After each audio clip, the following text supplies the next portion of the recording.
Hello বাচ্চারা, কেমন আছো? আজকে যেটা আমি যেই সম্বন্ধে বলবো, জয়েন্ট এন্ট্রান্স এক্সামিনেশনের সম্বন্ধে বলবো। দেখো,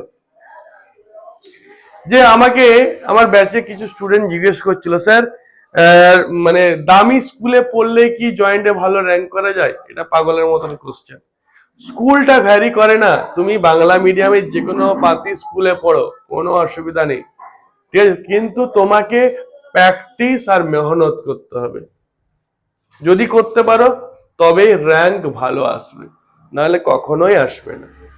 আমি দামি স্কুলে পড়ি মানেই, আমি দামি ইনস্টিটিউটে পড়ি মানেই আমার জয়েন্ট হয়ে গেছে। আমি ইঞ্জিনিয়ারিং এ বিরাট জয়েন্টে র্যাঙ্ক করে গেছি, 200-400 র্যাঙ্ক করেছি, তা কখনোই নয়।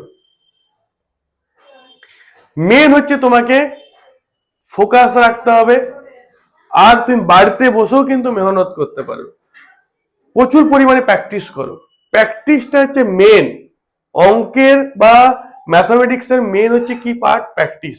এটা যদি তোমার মধ্যে থাকে এবং মেহনত যদি তুমি করতে পারো, তাহলে তুমি অনেক দূর এগোবে, ঠিক আছে? তো পায়ে চটি না থাক, হাতে কিন্তু ম্যাথসের বই থাকা যায়, ওকে? তবেই কিন্তু জয়েন্টে ম্যাথ, ফিজিক্স, কেমিস্ট্রি, আমি ভুল বললাম, ম্যাথ, ফিজিক্স, কেমিস্ট্রি, তিনটা বই কিন্তু হাতে থাকা দরকার। পায়ে চুটি যদি না থাকে তাতেও কোনো অসুবিধা নেই, হাতে ম্যাথ, ফিজিক্স, কেমিস্ট্রি যেমন থাকে। ক্লিয়ার এই জিনিসটা? এবং কি তোমাকে প্র্যাকটিস করতে হবে এবং মেহনত করতে হবে। এবারে অনেকে আমাকে প্রশ্ন করেছে যে স্যার, কখন আমি এন্ট্রান্স, জয়েন্ট এন্ট্রান্সে পড়া কখন আমি স্টার্ট করব, কোন সময়তে আমি স্টার্ট করব? আমি বলবো তোমাদের জন্য যে যে টিচারের কাছে তোমরা ম্যাথস পড়ছো বা আমার কাছে পড়ো না কেন, ঠিক আছে, তো সেক্ষেত্রে 11-এর বই কিন্তু ভালো করে করতে হবে। যে কোনো যেন, যেমন ধরো সিবিএসসি বোর্ডে আর ডি শর্মা, আর এস আগরওয়াল থেকে আরম্ভ করে এনসিআরটি, বা আইএসসি বোর্ডের এম এল আগরওয়াল, বা ওয়েস্ট বেঙ্গল বোর্ডের এস এম দে, যে কোনো বই তুমি ফলো করো এবং বইটাকে খুব ভালো করে আগে তোমাকে করতে হবে, ঠিক আছে? প্রত্যেকটা অঙ্ক এক্সাম্পল থেকে আরম্ভ করে প্র্যাকটিস করো, কোনো অসুবিধা হলে টিচারের কাছে বলো, এবং সেই চ্যাপ্টার রিলেটেড এমসিকিউ করো, সেই চ্যাপ্টার রিলেটেড এমসিকিউ করো। কিরকম? ধরো আমি ক্লাস 11-এ, ক্লাস 2024 আমি মাধ্যমিক দিয়ে 10 পাস করে আমি 11-এ প্রমোশন পেলাম। তো 11-এ আমি ত্রিকোণমিতি চ্যাপ্টার স্টার্ট করলাম, ত্রিকোণমিতি যে শেষ হলো, চ্যাপ্টারগুলো জাস্ট শেষ হলো, তারপরে কিন্তু আমি স্টার্ট করে দেবো এন্ট্রান্সের পরে। যদি আমি এন্ট্রান্সে ভালো র্যাঙ্ক করতে চাই, এন্ট্রান্সে ভালো র্যাঙ্ক করতে চাই, মানে আইআইটি বা যেই মেন, ঠিক আছে, প্রত্যেকটা এক্সামে যদি ভালো র্যাঙ্ক করতে চাই, তাহলে প্রথমে কি করতে হবে, যে তার সাথে সাথে, অর্থাৎ ত্রিকোণমিতি যেদিনই আমার কমপ্লিট হলো, তারপরে আমরা সেই ত্রিকোণমিতি চ্যাপ্টার নিয়ে আমি কি করব, এমসিকিউ করতে বসে যাব। এমসিকিউ করার নিয়ম কি? আমি কিন্তু শর্টে অ্যান্সারটা আমাকে বার করতে হবে, খুব শর্টে, যতটা সময় আমি বাঁচাতে পারি।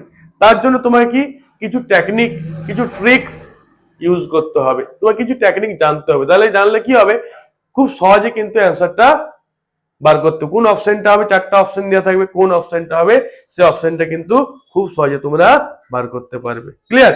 অতএব তোমাকে সেদিকে ধ্যান রাখতে হবে যে কোন অপশনটা, তার জন্য তোমাকে টেকনিক শিখতে হবে, ট্রিক্স শিখতে হবে। অনেকে কি করে যে স্যার আমি বোর্ডসে পড়া করছি, তো জয়েন্টে কি আমার ভালো র্যাঙ্ক হতে পারে? হতে পারে, তুমি যদি কয়েকটা জিনিস ফলো করো। কি ফলো করতে হবে? যে আমাকে শর্টকাটে ম্যাথটা করতে হবে। ওই শর্টকাটের ম্যাথ কিন্তু তুমি বোর্ডস ইউজ করতে পারবে না, কারণ ওইভাবে করলে তোমাকে নাম্বার কিন্তু টিচার বোর্ডস এর খাতায় কিন্তু নাম্বার কিন্তু দেবে না, কারণ সে সবসময় এক্সপ্লেন খোঁজে যে অঙ্কটা কিভাবে তুমি করেছো। আর এন্ট্রান্সের পরীক্ষায় কি হয়, জয়েন্ট এন্ট্রান্সের পরীক্ষায় কি হয়, সেক্ষেত্রে তোমাকে কোন সঠিক অপশনটা কি সেটা তোমাকে খুঁজে বার করতে হবে, কারণ সেখানে কম্পিউটারে তোমাকে ঠিকঠাক অ্যান্সার শিট দেওয়াই থাকে, অ্যান্সার আগের থেকে আপলোড করা থাকে, জাস্ট পেপারটা দেবে, অটোমেটিক তোমার কতগুলো কারেক্ট হলো, নেগেটিভ কত মার্কিং হলো, টোটাল মার্ক বেরিয়ে চলে আসলো। তো অতএব কি, তুমি ক্লাস 11-এ মানে চ্যাপ্টার শুরু করার সাথে সাথে চ্যাপ্টার এন্ডিং হয়ে গেল, ত্রিকোণমিতি পুরো এন্ড হয়ে গেল, তারপরে কিন্তু তুমি কিন্তু এন্ট্রান্সে পড়া স্টার্ট করে দিতে পারো যদি ভালো র্যাঙ্ক করতে চাও। ওকে, তো এবারে জয়েন্ট তো অনেক রকম হয়, যেমন ডাব্লিউবি জেই আছে, জেই মেন আছে, অ্যাডভান্স আছে, ঠিক আছে। প্রত্যেকটাই কিন্তু টাফ পরীক্ষা, প্রত্যেকটাই তোমাকে কিন্তু প্রিপারেশন, একই প্রিপারেশন নিলে কিন্তু তিনটে পরীক্ষায় তুমি দিতে পারবে, এবং প্রিপারেশনটা কিন্তু খুব ভালোভাবে নিতে হবে, যে এমন না যে অল্প প্রিপারেশন নিলাম তারপরে আবার মাঝে ঠিক আছে চলো কিছুদিন অঙ্ক করলাম না, কিন্তু পার ডে তোমাকে প্র্যাকটিস বা মেহনত পার ডে করতে হবে, এটা তোমাকে কিন্তু ইনপুট করে নাও, ঠিক আছে। তো পড়াশোনাটা সম্পূর্ণ নিজের উপর, আর বারবার টিচারকে জিজ্ঞেস করতে হবে যে স্যার আমি এখানে অসুবিধা হচ্ছে বা এই চ্যাপ্টারে অসুবিধা হচ্ছে, ঠিক আছে।